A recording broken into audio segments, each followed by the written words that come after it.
The hidden driver of the Southwest Florida real estate market. This is Jeff Dumbrella. I'm the director of the Southwest Florida Real Estate Association and the broker of Steelbridge Realty, here to share some knowledge with you.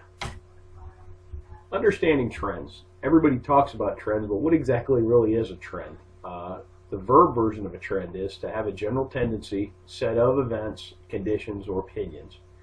The noun definition: the general or prevailing tendency or course of events. Everything that I can find is always cyclical, and it's either by design or this is just how the experiment works better. But I mean, hurricane season, economic cycles, housing cycles, demographics particularly is very cyclical based upon the events that drive them.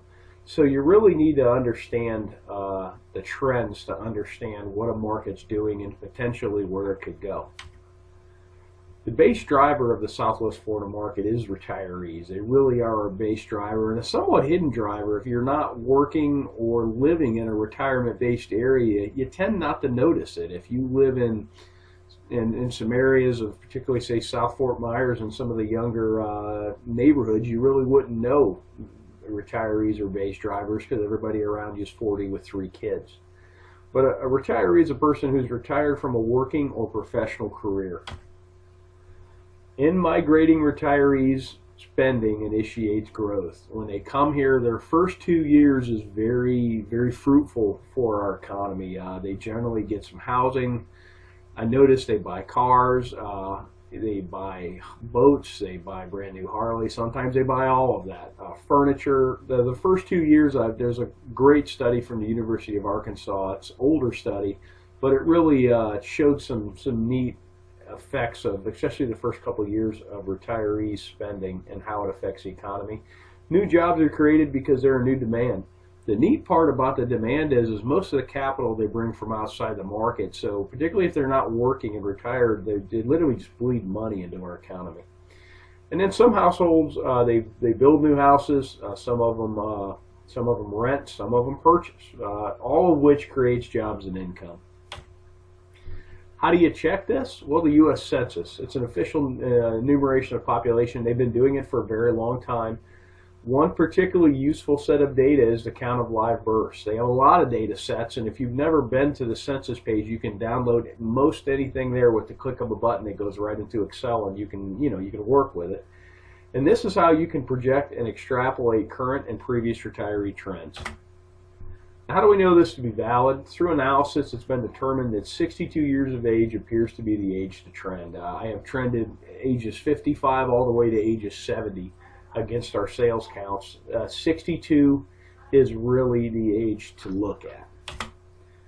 The simple math always sheds the most illuminated path. Okay, our market crashed in 2005 through 2007. If you go back 62 years, that's 43 through 45, World War II caused a large drop in the U.S. birth rate.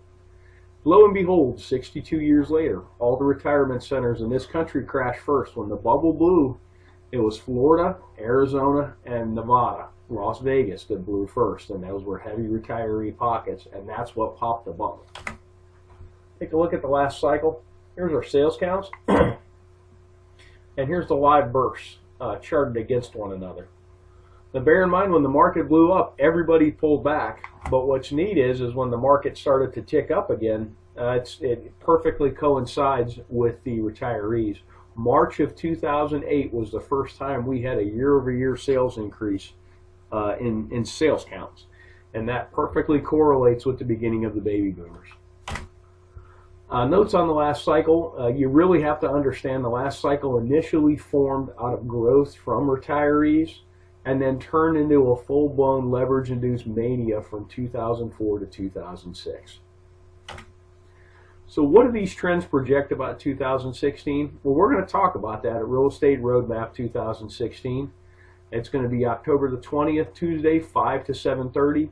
Make sure you get there at 5. We're doing a really neat speed networking where you're going to get the opportunity to meet everybody in that room, because I know about you guys, but when I go to a networking event, I generally talk to 3 or 4 people, mainly because it takes me 20 minutes to say hi, but you'll leave these events and you wish you could have met more people and made more contacts. And speed networking, this should be a great vehicle to do that.